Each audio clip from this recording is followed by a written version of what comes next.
God bless you, stay cold. God bless you, fake players.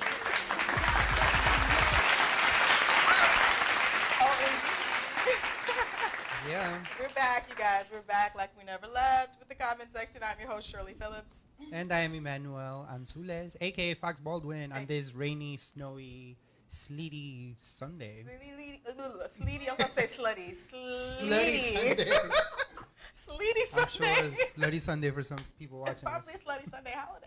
I'm pretty sure. But as normal, we're laughing over something that happened prior to the show. So Emmanuel just informed me that there's a book, allegedly, that is informing us of the true history or the real history of The United States is like the real Americans before Columbus or something. It's You know what the title is? I can pull it up, but it's a book that I really want to get. Right, I was reading the reviews. It was like 600 reviews. I read every single one. I was really into this book. I go to add it to my cart and then go to check out. The book is like $700. $680. Wait, so it's $1 per review, maybe, if it has 600 reviews. I don't know who wrote it. Who wrote it, Shirley? Jesus. Black Jesus. Black Jesus wrote the book. That's why it's so expensive. It's super expensive. I think I'm going to get my school to pay for it. But think about that, though. What if it's a conspiracy? They know people can't really afford that or aren't willing to afford that. So they up the price, yeah. To try to shade the history. Yep. There's another one, too, that I also want to get, and that one was $15. So my cart was like $695. You know what? I can't. So, listen. The way we got on this topic is we were talking about the holidays, which are upon us, if you didn't get the memo. And Thanksgiving in particular has always been, like, troublesome for me. Yeah. Because it's like, you only get a couple days off. You don't get the full week. Well, at least the Department of Education doesn't. I got a full week. Certain schools, that Thank you to those people that work in New York City who are not from New York City. Yes, that have to travel. So certain people get the week. We don't. So it's kind of like, do I go out of town? Do I stay in? What do we do? But not just for that reason, but it's also the history behind Thanksgiving that's been troublesome. Not just with, the Pilgrim situation, but black folks and this whole idea of Black Friday and why it's a holiday. And just as an adult, we have discovered the truth. Yep. Because I was always told that it was when companies get out of the red, and so they have all these wonderful sales in order to kind of recoup losses. But that's not what had happened. And so Emmanuel is going to do us the honor of telling us what the hell Black Friday really is. Because once you find out, if you didn't know, you might want to not. So I've heard from a number of African American historians who have said that Black Friday traditionally, in the time of slavery, the day after Thanksgiving was when slaves went on sale to be sold at these auctions, right, for much cheaper than normal. Slaves were very expensive. They were expensive. So the people that had them had to keep on, right? They wanted to make sure that they were breeding so that they could have more slaves. It was a profitable, lucrative business, obviously, right? So the day after Thanksgiving, they went on sale.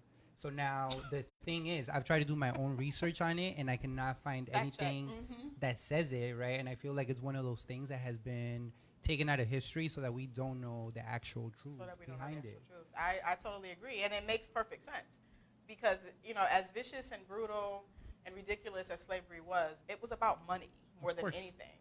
People make it about color and, subordination, but it was about money. Initially, it was about money, and then they brought up the race card, right? So they created like this pyramid of who goes at the top of the racial like a hierarchy structure. Of exactly. So they use that to justify, but financially, it was extremely profitable. And easy money at that. Oh, absolutely. It's easy labor, cheap labor, free labor, that you turn into profitable labor, but it just, I don't understand why our truth as black people is still shaded. Like, we know all the dirty little secrets and, all these other, cultures have kind of accepted it. They've moved on, they've compensated, they've gotten reparations in, a sense, and now it's kind of like, but let's kind of sweep under the bed what really had happened. Exactly. To Africans. So the book that I wanted to get is basically telling the story of how, and this has been proven by 7 different researchers. I think when it comes to academia, in order for something to be really reputable and verifiable, it has to be 7 scholars that They have to peer verify. review it. They have to peer review it, and they have to approve the validity of the claims being Mhm. made, right? So this book is apparently one of those books that has 7 scholars on it, right, from different areas of study, and it basically talks about how the African American population that we have in the U.S. was actually came here not through like Beringia and the Bering Strait, like we've been That told. we've been told. Mhm. They came from Africa through South America to the Caribbean because the currents apparently were easier for navigation that way. So this continent was populated by Africans long before the Asians came through. Wow. So the Native Americans that we know today have been so mixed, right? And that's why they have that appearance that we know and hear about. Mhm. But that is only because it was generations before them when the Africans actually. That we're here. Came That here. predated everything else. So this was all Africa. This is the first that I've heard it, and it makes perfect sense. This was all Africa. Because if you look at even African Americans, right? People who identify as African Americans, they will tell you that they have Native American in their blood. Mhm. A lot of them identify with Cherokee, right? When you look at somebody who is African American and you envision them wearing the Native American garb, they could sure as hell It could pass for pass. Native American. The features, like okay, and this is not a cliche, but my great grandmother was pure Blackfoot Indian. Yeah. And if you look at the features, the cheekbones, the dark skin, it's like, wow. And you look at some tribes in Africa, and they look exactly the same. And it's like, okay, I can see that. Like even when in history, when they speak of the Moors, those were black people. So the Moors were the ones that came. They came. They were the ones that were here. Shakespeare and them was writing about that. They were the ones that were here. We can see. Oh, I'm sorry. Annie Rose Perez, Black Friday was bad. She said, shaking my head. Thank Annie, you. I hope you ain't buying nothing on Black Friday. Thank you for the information. I actually didn't, you guys. I did didn't not. either. I was too tired. You sold out? I was tired. But you said you did or you didn't buy? I did not. Okay, amen. Hell no. I thought you said you did. I didn't buy anything this year. Not just for that reason, but just because I felt like, why are we like puppets? Like, society says you got to go shop, you got to go shop. And it's like, you know what? At the end of the day, with the exception of like certain electronics, most of the things that are on sale on Black Friday, they're still on sale after. It's like you're just going first to get, what you want. Or they'll mark them up, and then the discount that you're getting is the same that you'll be paying for it That's what it should have been anyway. at another point in the year. I'm so just over what the are you puppetry really? and the foolishness. It's too much, man. Like we need to just calm down and need to calm enjoy down. our time with our family, which is what I took the time to do. That's what I did as well. I got to see friends that I haven't seen in a very long time. I got to spend time with my family, and that's what it's all about, right? That's what it's all about. But deep down, you know the history.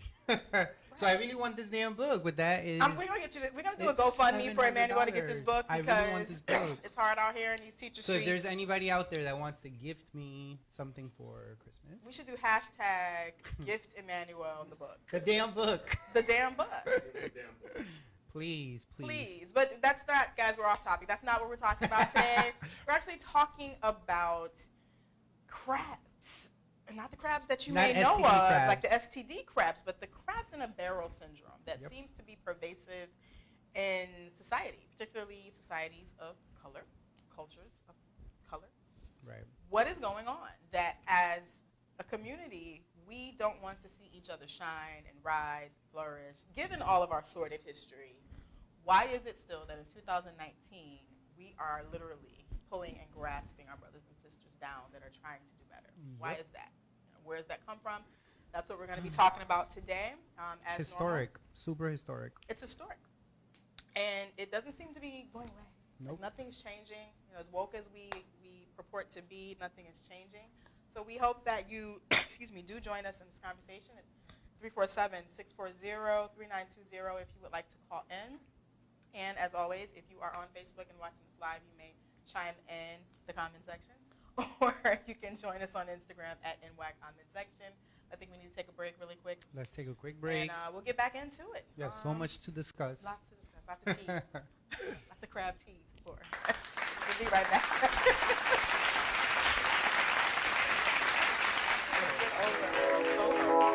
I gotta take that.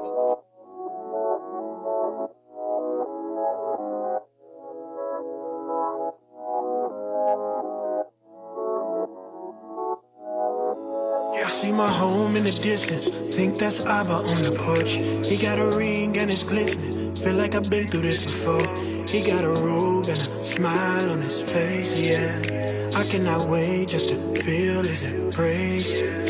I miss home, I done tried the other way. Brought me right back around like Circle K. I was all about my cheese straight Monterey, but it still wasn't enough, you the only way. Baby came stillborn, I was broke down. I was lost, couldn't figure how to cope now. Went to you when you showed me how to slow it down. Swallow pride, put my face on the floor now.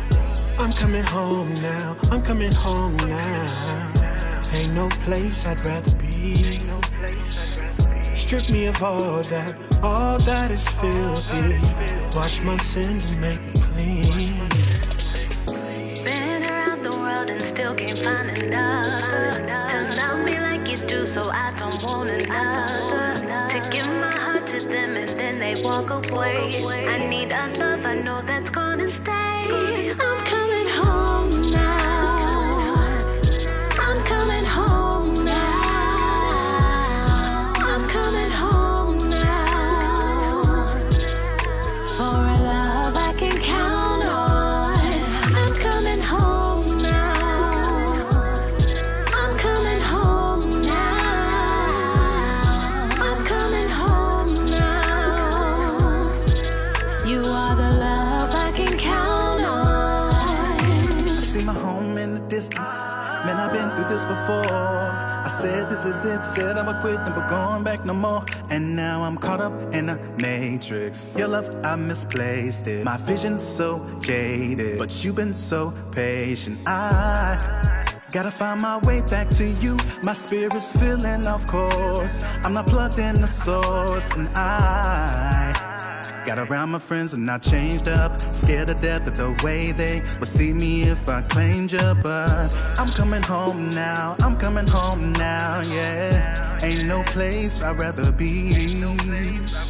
Strip me of all that is filthy. Wash my sins and make it clean. Oh, yeah. And still can't find enough to love me like you do, so I don't want another. To give my heart to them and then they walk away. I need a love I know that's gonna stay. I'm coming home now. I'm coming home now. I'm coming home now. For a love I can count on. I'm coming home now. I'm coming home now. I'm coming home now. You are the love I can count on.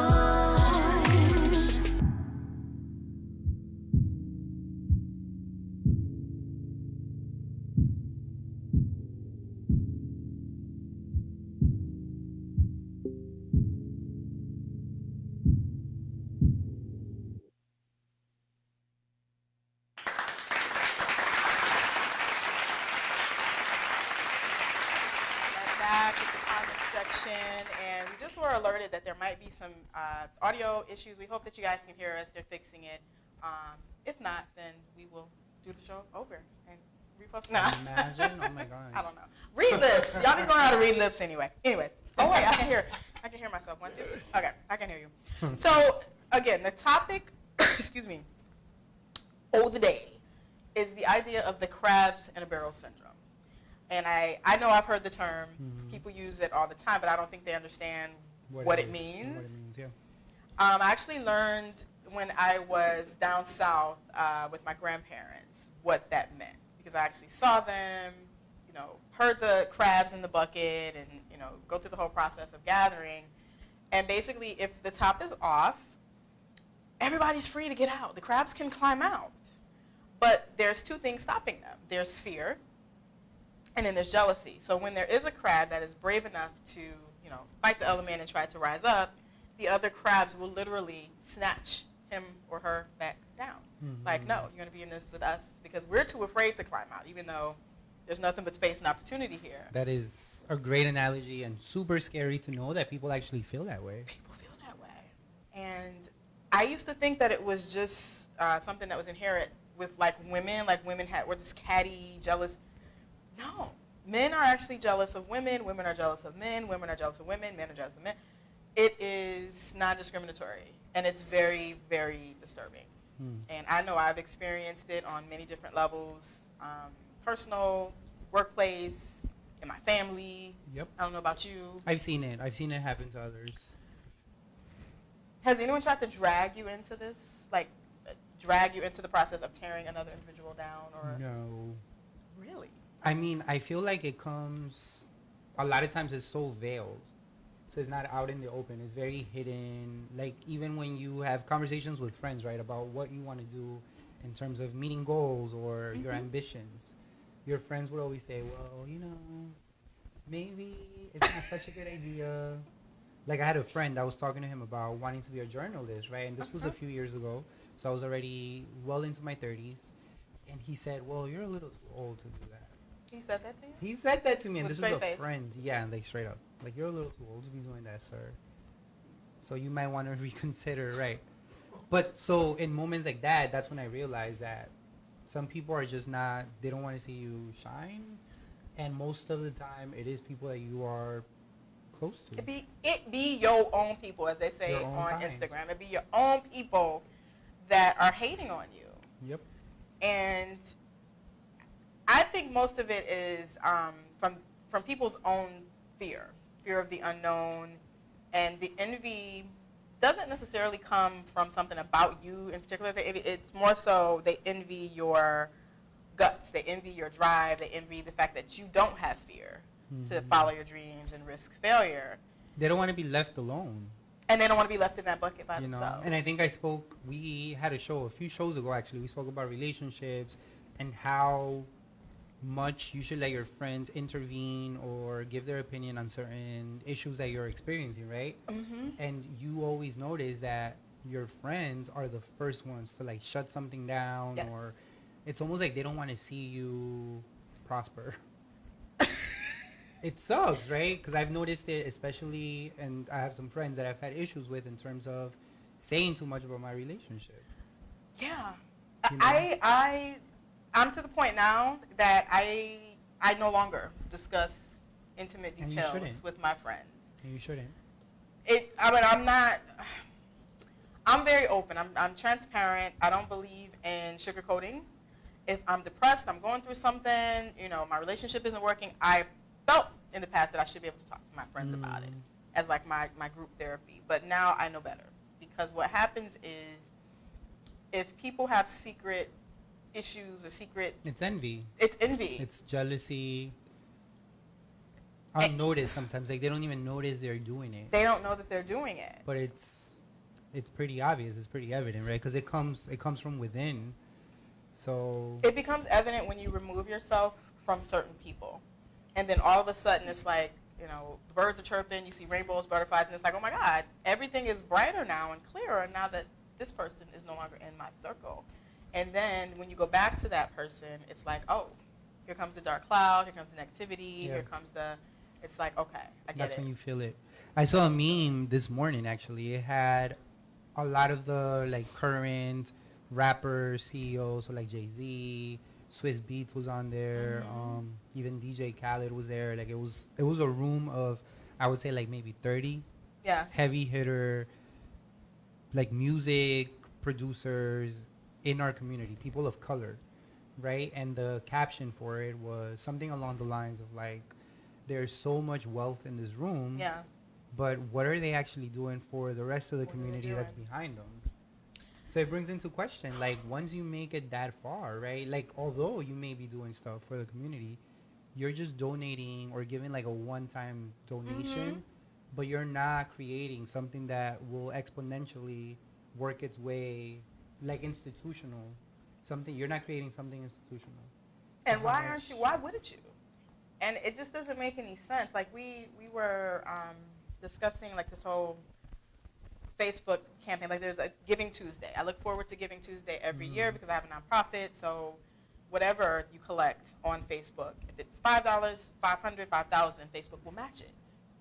So I'm like, okay, I'm posting it.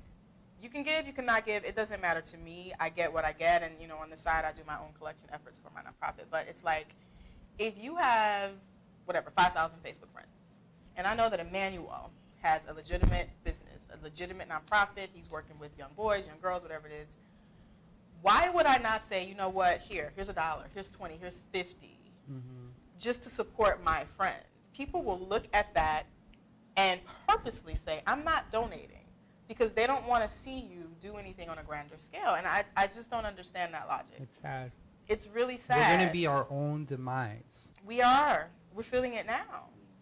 And then it's like everybody wants to point the finger and play the race card, but it's like you're not helping your own people. You're not. And it's very disturbing to me. And I've seen it, like I said, on different levels. I've seen it in the workplace, which is really, really disturbing, because you'll be minding your own business, and then someone will just come in your, in your room or pull you in the hallway to spit venom about somebody else. And it's like, ma'am, sir, why? That's so unfortunate. Why? Oh, so-and-so thinks, or so-and-so, did you hear? It's very, very toxic. And super toxic. It's very sad. So what can we do? Like, I think for women, I know there's a lot of it because there's a fear that there aren't enough, there just isn't enough to go around. There's not enough men, there's not enough whatever. Career opportunities. Career opportunities. So I kind of maybe understand where it stems from, but talk to me about men and the relationship or the interpersonal relationships that you guys have with each other, that you guys would feel the need to do that to each other. Because I don't get it. So I think I have a different perspective because I am a gay man. I don't know about straight men, but I also feel like when it comes to straight men, they're not as open as women or gay men are with their friendships. What do you mean? Like, I don't think they discuss things that we discuss. Like, they don't talk about relationships.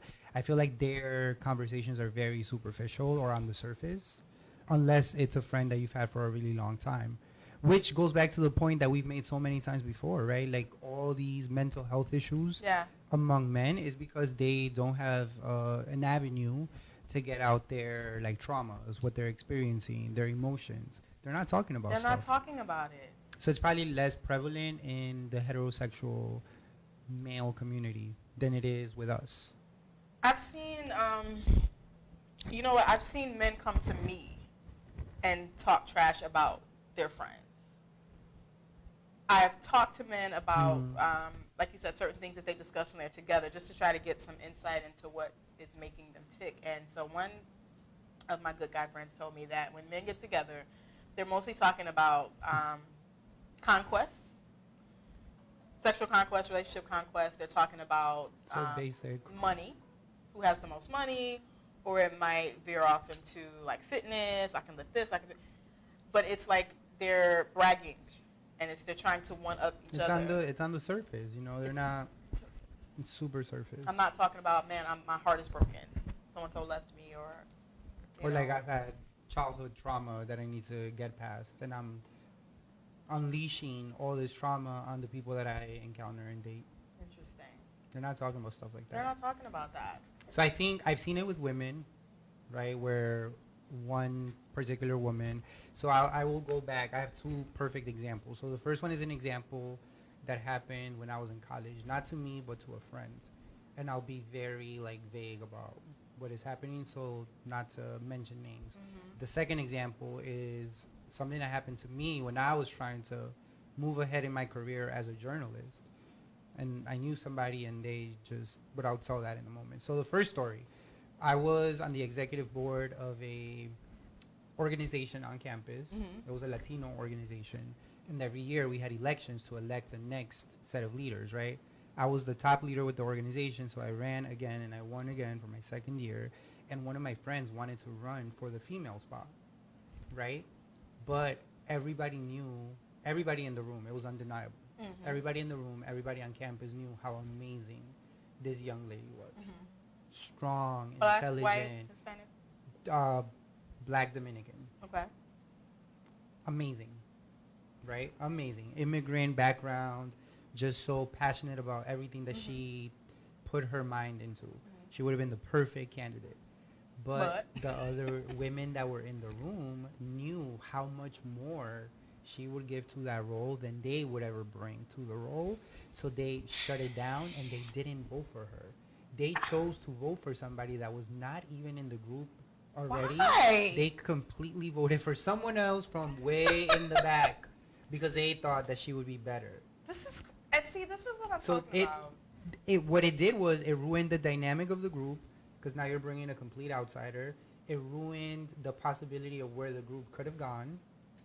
We could have done so much more We could have collectively. been phenomenal, but you chose to pick somebody from the back who, not for nothing, did a good job, right? But it could have been so much better if you had just put your pride aside and allowed somebody else to take the spotlight. And my friend, to be completely frank, was not the type of person that would just do it for the prestige and the honor. Yeah, the status. She and wasn't title. doing it for the recognition. She was doing it because she was actually interested in helping the community. That happens more often than not. And we were talking to our producer earlier about situations in the media Yeah. where people have purposely burned bridges, or unknowingly burned bridges, trying to one-up or trying to get the spotlight because you're doing this for the wrong reasons. Selfish. You're selfish. We started this show because we wanted to basically present black and brown issues the way that we felt they needed to be presented, not the way they or the way society feels that they need to be presented. If I want to talk about black and brown issues, I want to go to black and brown people. I don't want to hear it from CNN. I don't want to hear, you know what I'm saying? I don't want to hear it from whatever news station. So we decided to do this on our own. Yeah. But what you guys don't see is the hatred, the jealousy, the animosity, the silent competition that we experience from people doing the same damn thing that we're doing. And it's like, dude, why can't we all come together and do the same thing on a grander scale rather than it being us against you or us against, I don't understand that mentality. I will never understand it. And I don't know. I need that book. We need that book. So maybe if I get the $700 book For about, real. you know, maybe Because it'll it'll give me. definitely educate and open our eyes to the greed that was brought to this world. Where did that come from? It's, no offense, it's white. That greed comes from But white people don't do. White people stick together though. They sure do, right? But they were the ones that took over. They completely conquered these lands. And everyone else who was not white, because we were trying to have that same status, we were trying to emulate their behavior. But that doesn't work for us. That doesn't work for us. Because it's not innate, it's not within us to do that. So we're trying to emulate behaviors that are not natural to us, and we're doing it wrong. So and it we're becomes doing toxic. it wrong. So now it's toxic. Now it's when white people do it, it's like, oh, they got it, they did This is it. just the way we are. That is hilarious. Trying to emulate behaviors that are not inherent, and To we're us, doing and it we're doing wrong. so it becomes toxic. That's not It's how just you my get take. ahead. It's just my take.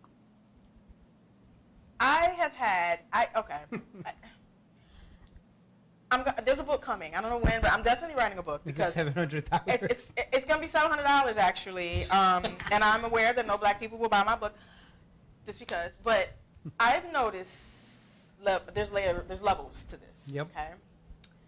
I noticed that when I was heavier, I used to weigh. I told you. I'll tell anybody that'll listen. I used to weigh 268 pounds at my heaviest.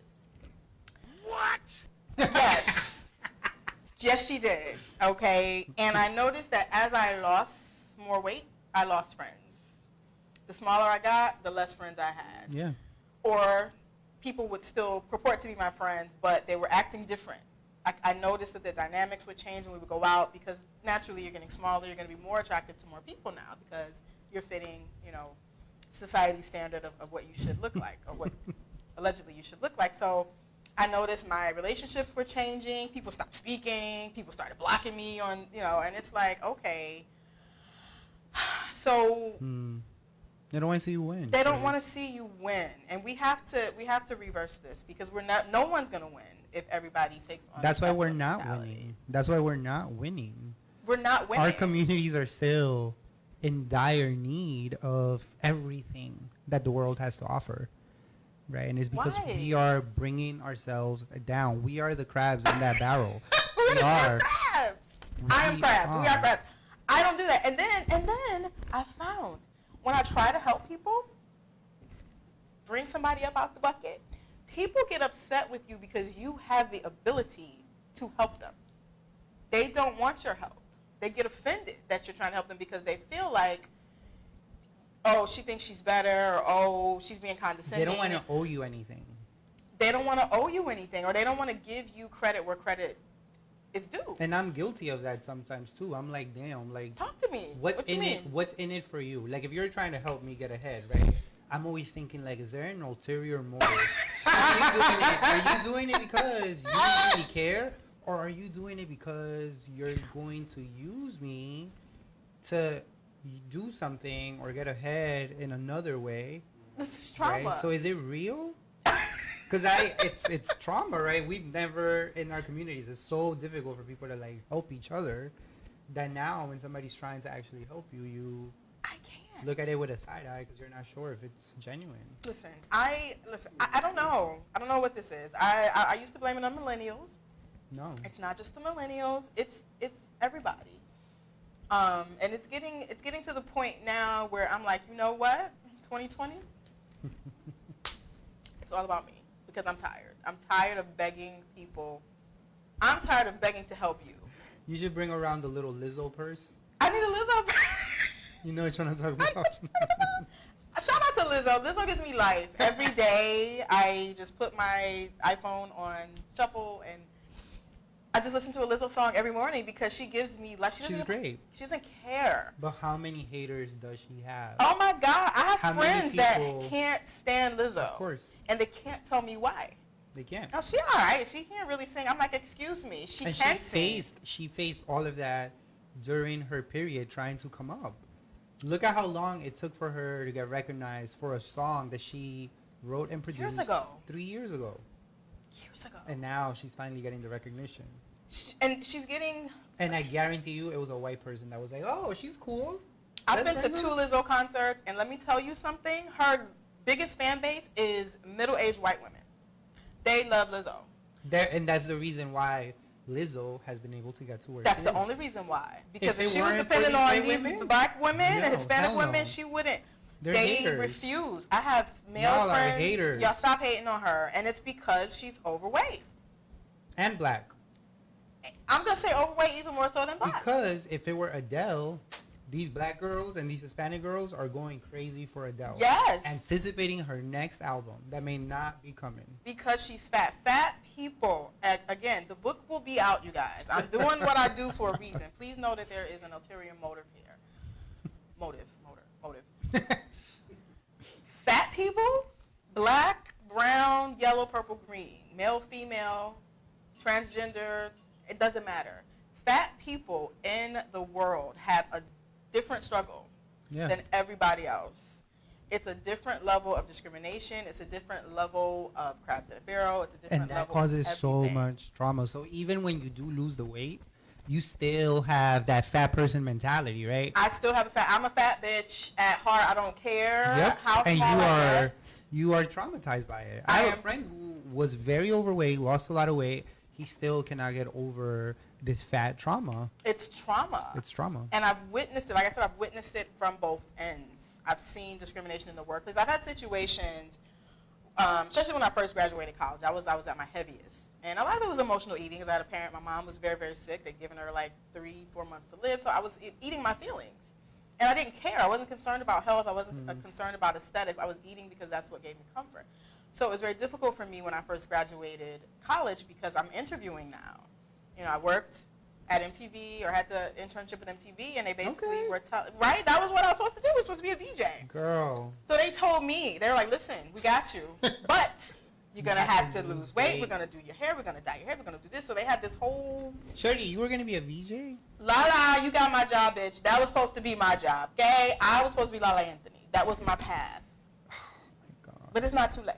It's not too late. Girl. I'm in the 4th quarter of my life. It's not too late. You're not in the fourth. This is the... No way this I'm is in the 4th quarter of my life, so This I'm is the 43 out here, second, about the to be second 44. quarter, honey. But my point is, they were willing. They liked me. They liked my stories. They liked my personality. But you can't be on TV until You have to look the part. got to groom you. And so it was at that point my mother was getting really, really sick, and I couldn't move to New York at that time. I mean, I was at my fattest, and so it was like, wow. I accepted it though. Now I would have told them to go F themselves. But at the time, that's just the way it was. But now it's like, really? You are that shallow that you have this talent, you have someone that's able to do the job, but you won't give them the job because of how. So I think Lizzo speaks to not just fat people, but anybody that's had to endure, that type of discrimination. And now it's like, I'm giving you the middle finger because I'm winning out here. And it's like, if I have to get middle-aged white women to cheer for me in order to win, then that's what I'm going to do.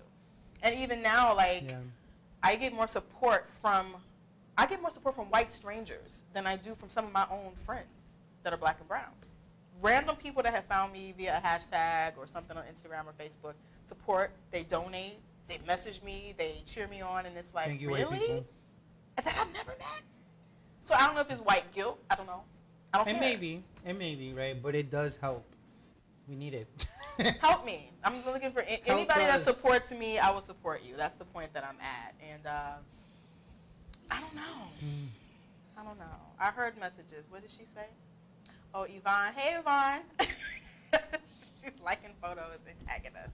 But my girlfriend is trying to call in because we had this conversation and she's having issues.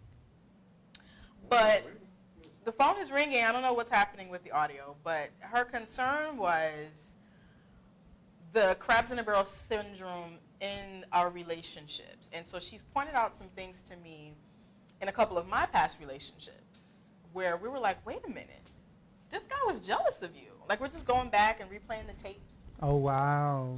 Of things that happened. And it's like, oh my God, this guy or this person was envious and did not want to see me win. And because of that, demolished the relationship on purpose.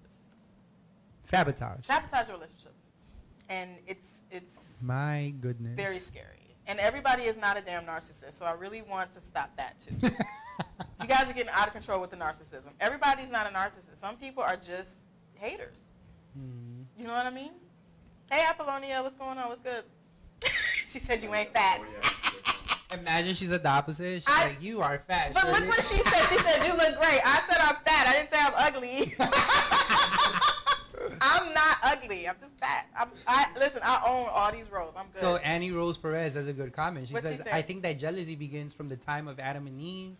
That darn snake tempted them into paradise so that they would not obey God because the snake was jealous. The snake was jealous. So it made them do something that they weren't supposed to do. Let me take to it sabotage further. them. My pastor talked about this. Apollonia. He said he brought levels to the snake, the Satan. Okay, Satan's main issue or his main enmity is with women because the one thing he cannot do is give life. He can fake everything else. He can lie. He can connive. He can scam. He cannot produce life. So he has a special hatred towards women. Hello? Oh, hi. Is that Danny? We have a caller. Is Danny? Danny, what's going on? I really wish I could hear my audio. Actually, I don't want to hear my audio. Danny, you sound great. Thank you for calling in. We can hear you. Of course. So I had a little technical difficulty, so I wasn't sure what exactly I am calling in on. But I have, I understand, the general idea of the topic that's happening. But I do want to say that at the beginning of the show, I think you guys were talking about, how this whole crabs in a barrel mentality, it knows no gender and even race. But I have to say that for some reason, I feel like it's more prevalent in the black and brown race, more so the black race. I always see Hispanic people sticking together or attempting to stick together. Yep. For some reason, it's just no matter black female or black male or both black female and black male, we just have a hard time with this idea of, okay, if you can make it, we all can make it, and let me bring you up in the process. Yeah. So my question is, how do we even fix this, and what's the issue behind it? Is it that we're trying to kind of still compete or get on the same level as the white man? So we don't want to knock out our competition to be the golden beep. I know I can't curse on live air, but I've seen that too. And Shirley knows we work together. We've seen it with our bosses, with coworkers, and it's really disheartening. Like, we could be your ally, we could be your biggest support, but it's like, nah, I'm the HBIC. No one's gonna trump me. I think it has to do, it goes back to people just not knowing their history, number one. I think there's still a lot of shame associated with Africa for some reason, for people that are ignorant, of course. And I think that if people knew who they were and from whence they came, they would take more pride in that. Because people that are from Africa, they stick together. And they're very communal. Right. They don't have this mentality. Because it's a collectivist society there.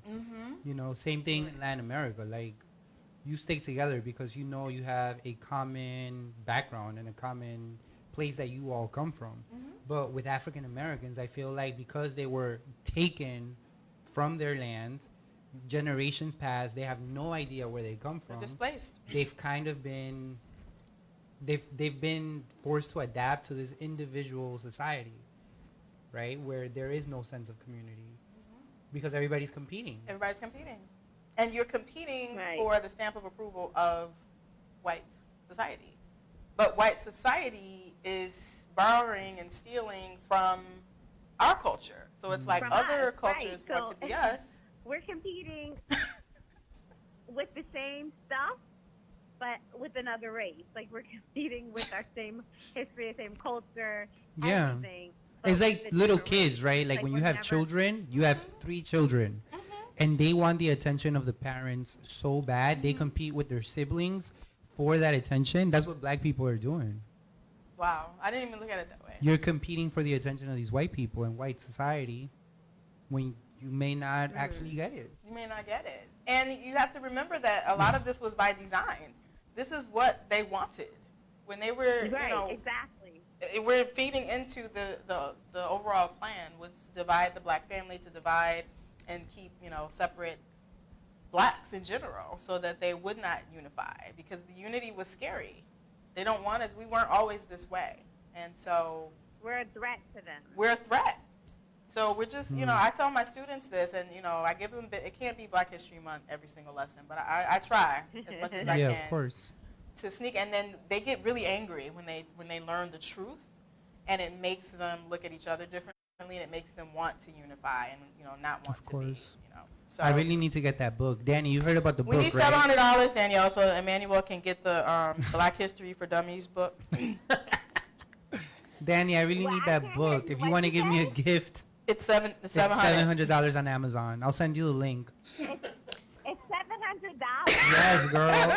They don't want us to have it because they don't want us to know the truth. They don't want us to have it. They made it mad expensive. Oh my God! But you know what's interesting? I found out that our history books, you guys heard of Pearson? Yes. Yeah, their headquarters and all the books are published in England. So. Our history is not even published in the United States. You see this? No. It's published in England, sir. That it was not even an American thing, our company that's printing and publishing our books. What the hell are they doing publishing our books? They don't want any parts. So we have money right there. We got to come up with the idea, plan, curriculum. We're going to do a GoFundMe. Or we should just write our own books. Ride this equity train. You know the Instagram memes where it says, I'm telling my kids that this was so-and-so? I'm telling my kids that Emmanuel was... That Emmanuel is Pearson. Emmanuel is Pearson. Yeah, baby. I'm telling my kids that Shirley is Lala Anthony. I'm Lala Anthony. Damn it. Lala took my job. We got beef. However, no, we don't have beef because if one wins, we all win. Yeah, no, exactly. No, but she gotta come back for us, though. You gotta come back for me, Lala. Don't leave me out here. Leave us high and dry, right. No crabs in the barrel mentality. Come back. And we won't bring you down. Exactly. But you know what, though? My mother always used to tell me, and as I get older, I believe it. What is for you is for you. No one is going to get something that was meant for you. And everybody has their own destiny. And that's how you have to look at it. That wasn't the plan. So maybe something bigger and better is coming. Imagine you end up being Lala's boss one day. Amen. Amen. Praise him. Amen. Praise him. Danny. Danny, thanks for calling. Of course. Danny, you gotta come on the show. First caller tonight? Huh? Am I your first caller tonight? You're our first caller. We're trying to keep, we're both attention deficit, but we're trying to keep up with all What these do I comments. win? What do I win? No, I'm just wondering. We get You you a win consolation. The link to the book. you win the link to the Amazon book. Published. You can read the reviews. You can read the reviews. A signed copy, please. A signed copy. I love you guys. This show's really good tonight. All right, We love you too. Bye, Danny. All right, bye. I'm just processing what you said. You said you were reading the reviews because you couldn't afford the book. I was trying to get info. So, like, I would get really excited. Okay. You know how some reviews are like, you gotta hit on read more. And it then gives you all the drops tea. down. And I'm like, yes, every time I would have to click read more, I would get so And he's excited. like, this is a damn shame. This man works so hard to I can't teach get a other damn people's book. kids, and we cannot afford to purchase a I'm telling $700 you, book. I'm gonna try to get my school to pay for it. They're gonna think look you at me should. sideways though. They're gonna be like, oh, sir. So I gotta go to the whitest white person at my job. Whitest Because they're white gonna person. feel guilt, White right? guilt. They're gonna want me to know my history, so they're gonna feel compassion and Hashtag purchase the book. buy Emmanuel the damn book. $700. Yeah, Annie Rose Perez, $700 for this book. 700 I mean, it's like American dollars. $6.80 and 99 cents, but it's close to $700.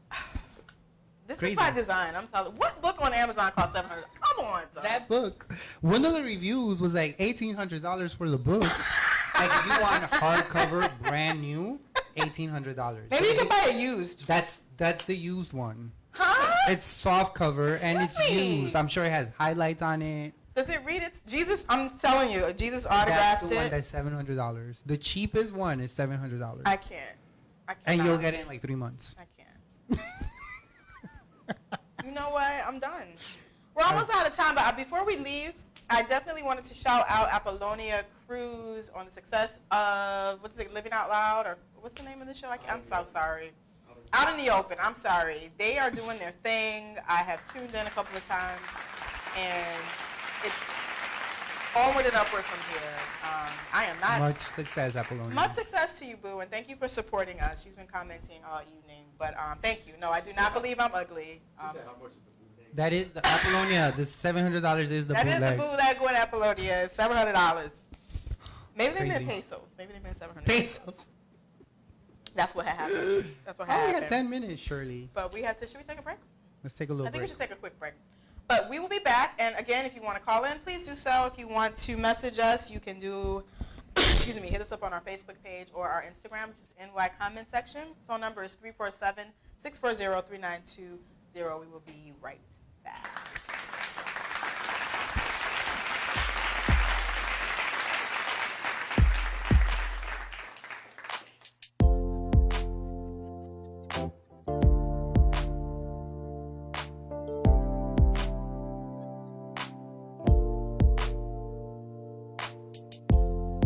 I ain't never felt this way. I can't get enough, so stay with me. It's not like we got big plans. Oh no. Let's drive around town holding hands. And you need to know you're the only one. Alright.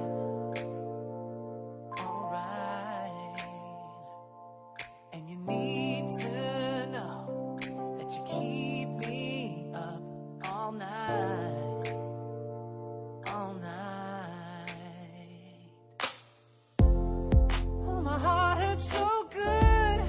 I love you, babe, so bad, honey. Oh, my heart hurts so good. I love you, babe. So bad. Mad cooling on my clothes. Mad warm when you get close to me. Slow dance these summer nights. I disco balls my kitchen light. And you need to know that nobody could take place, your place. And you need to know that I'm hella obsessed with your face, your face. Oh, my heart hurts so good. I love you, baby, so bad, so bad, honey. Oh, my heart hurts so good. I love you, baby, so bad, so bad.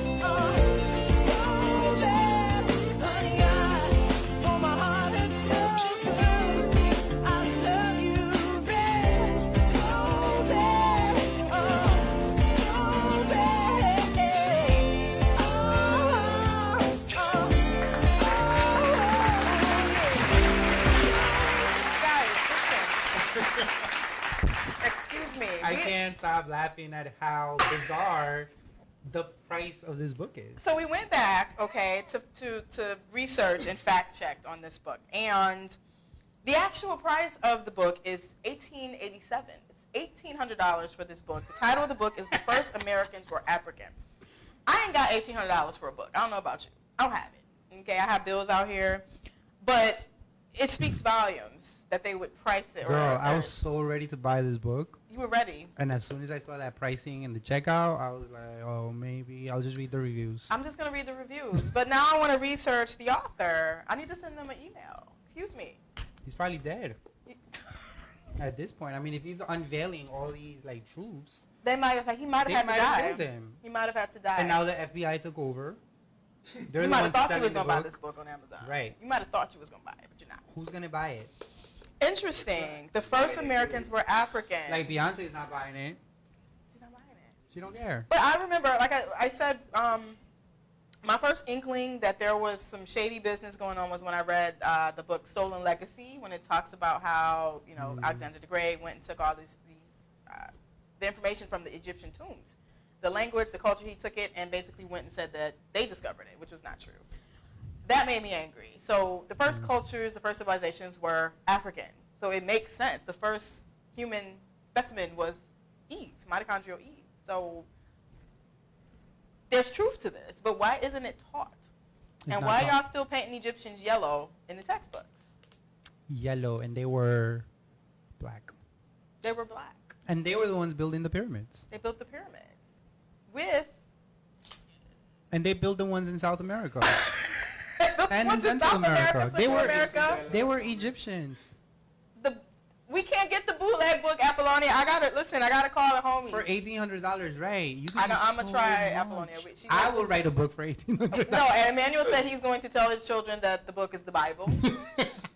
Hashtag, I'm gonna tell my kids this was the Bible. This is crazy. Because it is. It's like, it's insane. dude. I really want this book though. Like supposedly the book, the 300 or whatever reviews they have on it on Amazon, only the best reviews. But there's got to be, you know what? Try YouTube. I bet you someone read the book and did a whole thing on YouTube. I guarantee it. So if you put the book title on YouTube, I guarantee someone breaks it down for you. True. No, I'm so excited now. I can't wait till the show's over so I can go and do my due diligence and find out what the hell is really going on. What is going on with this book? Because I've heard inklings of this from other people, most history teachers, and they're like, it's all.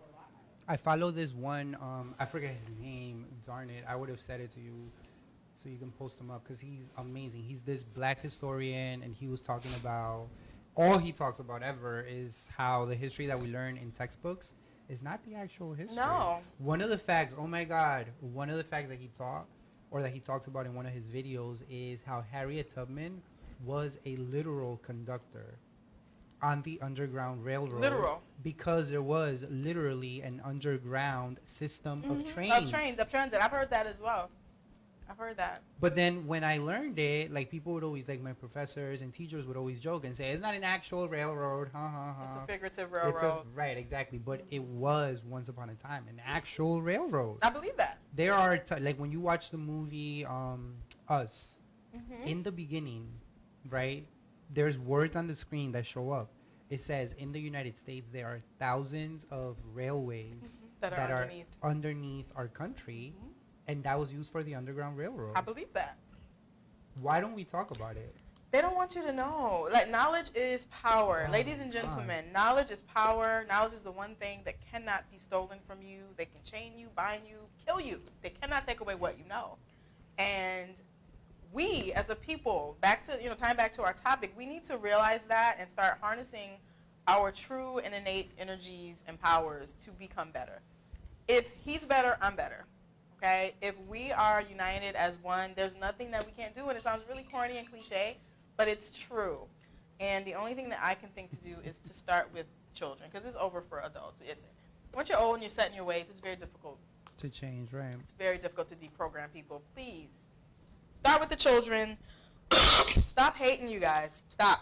There's enough for everybody. Stop the hate.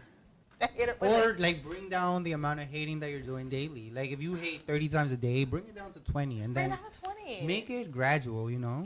And figure out, like, you have to really be honest with yourself. If you hate someone, or if you find that you're constantly speaking negative and spitting venom on someone's name, you have to have an honest, self-reflective talk with yourself. What is it about that person that I wish I had, or that I want? And do it. Like, if you want longer hair, get a weave. Okay? You want to be light-skinned, bleach your skin. You want to lose weight, lose weight. You want to have surgery, have surgery. Do whatever it is you need to do to make yourself comfortable with what you see in the mirror, because it's like there's no the only thing that they haven't been able to do is make people taller. Like, I would have that surgery. Me too. Can we do like a bone surgery where you can make somebody taller? They can do it in like Korea or something. They can like break my But legs they gotta and like give me break new your ones. knees, and then they install some sort of implant. It's super expensive. I'm sure it's more than the book, or just It's probably for in the book. consultation. It's probably $1,800. $1,800. Imagine. I don't know, but there's just really no need for it. There's literally nothing that anyone has that you Life can't get. is way too short. Life is too short to be hating, you guys. Life is way too It's short. too short. Or ask them if you know. If you, thank you. Talk to people. Ask them how they got where they got. Ask them what they did. Sit down, and you'd be surprised how many people are actually willing to help There's you. too much pride, man. There's too much pride. I see it at work. Like, there are some amazing individuals that I work with, and they'll never get recognition Ever. because people know that they're amazing. They don't even ask them, like, what is it that you do? Can you help me out? Because people are too prideful. People are prideful, which is one of the 7 deadly sins. We talked about it last week. We sure did. And now I get it. I get why Pride. pride is a sin, because you're putting yourself above God and the divine. I did this. I'm not going to. You have to humble yourself. You have to humble yourself, because nothing that you did is of your own doing. You had help somewhere, Of course. somehow, you know. So we are actually out of time, you guys, but this was good. We need to. I love this conversation, and I can't wait to get that damn book. So whoever's watching, Hashtag get Emmanuel the damn book. I really want to get What is it? What's the title before we leave? The first Americans were Africans. The first Americans were Africans. If anybody Poland can find information, revisited. like anybody in Brooklyn, Harlem, Queens, shout out if y'all know somebody If it's that at a can local, I was thinking of that, like a local bookstore in Harlem somewhere. holler at And, us. yeah, because I Inboxes. cannot wait to get my hands on that book. So And then, reading the reviews. and I want to teach it to my kids too. Like my students. we have to protect you, because you might be a marked man now. We're giving out too much historical tea. So Emmanuel, we gotta keep him covered and in prayer, you guys. We don't want him to come up as sex Imagine. traffic. Oh my God, girl, no. School bus is outside. All right, I don't know. We We're out gotta of time, walk- guys. We gotta walk out in numbers. And We gotta walk out together. We're out of time, but we will see you next week on the comment We section. love you guys. Thank you Love for tuning in. Thanks for tuning in, everybody that called and wrote. Appreciate you. Have a good week, guys. Talk to you. I used to wish I was a star in my past life. Cause dreams are all that keep you warm on them cold nights. I used to hide behind my walls and watch my parents fight. Watch daddy break a jaw.